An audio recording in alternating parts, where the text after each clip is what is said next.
Hello, welcome to our channel. In this video we're going to talk about twisted facts about Rubik's Cube. If you think this 6-sided Rubik's Cube puzzle is a toy, then watch till the end to find out why. And how risky can a Rubik's Cube solve get? The Hungarian Ernst Rubik, who created it in 1974, wants to view it as a work of art. If so, it may rank among the most well-known works of art in history given that more than 350 million cubes have been sold in the past 40 years.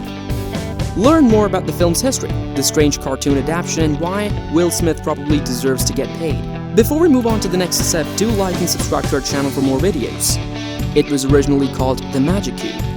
Ernst Rubik, a 30-year-old professor of architecture in Hungary, had the concept to create a portable geometry-based puzzle game to aid students in understanding spatial relationships in 1974.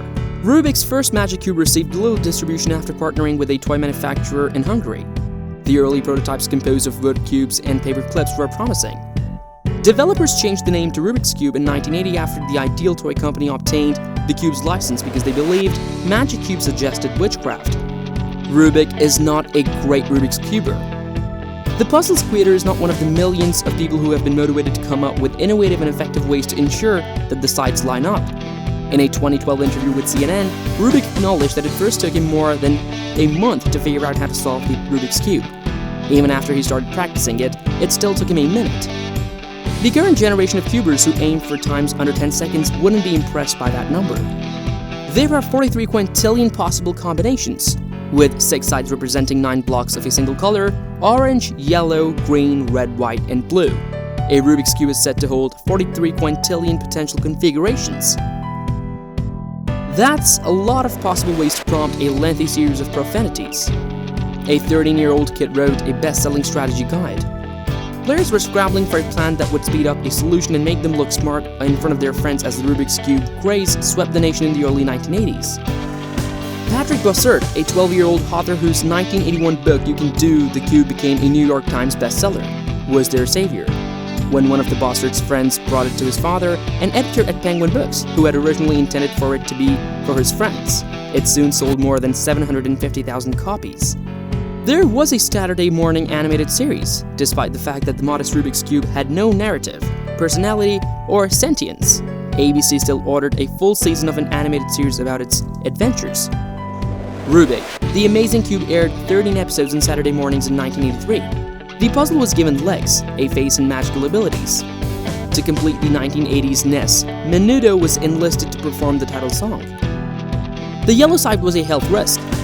In 1982, when the Rubik's Cube arrived in England, health officials learned that there was more of a risk involved than just losing your mind attempting to solve it. It was revealed that the plastic discs that were attached to the squares had unsafe levels of lead.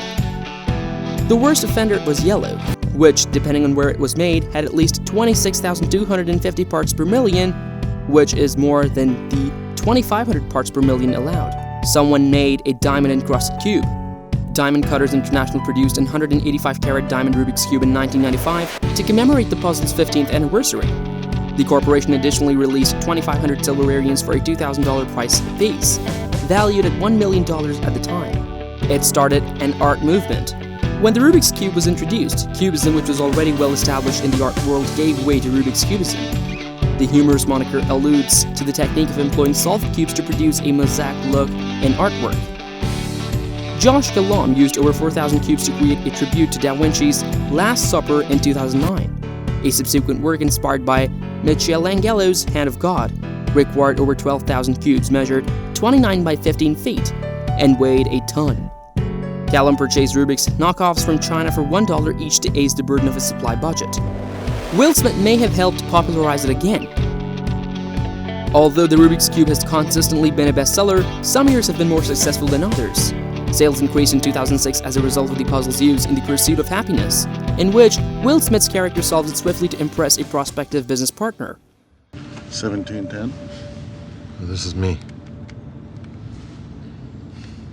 According to Joe Saquino, a spokesman for Winning Moves, which manufactures cubes alongside Hasbro in America.